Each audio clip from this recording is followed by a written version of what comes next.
Welcome to the Slop Temple. We pray this video helps. In this video, I will explain how to make delicious homemade tomato sauce.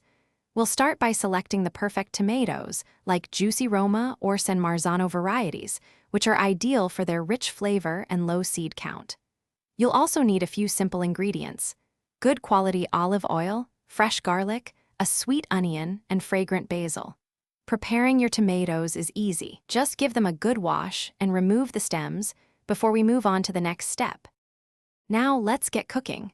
First, core and quarter your tomatoes. For an extra smooth sauce, you might blanch and peel them, but it's optional. Next, in a large pot, gently sauté your diced onions and minced garlic in about 2 tablespoons of olive oil until they are wonderfully fragrant and translucent. Then, add your prepared tomatoes to the pot, stirring everything together. Bring this mixture to a gentle simmer, allowing the flavors to meld beautifully. This is where the magic happens. Let your sauce simmer gently for at least 1 hour, or even up to 3 hours, to develop a truly rich and deep flavor. Remember to stir it occasionally to prevent any sticking to the bottom of the pot and to ensure even cooking.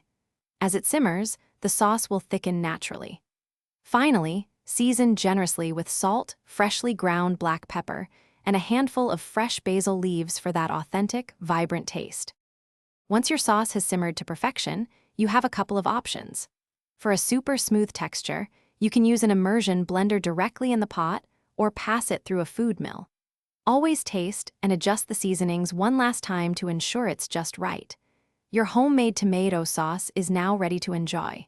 Store any cooled leftovers in airtight containers in the refrigerator for up to 5 days, or freeze it for several months of deliciousness. Thanks for watching. Consider subscribing if we helped you.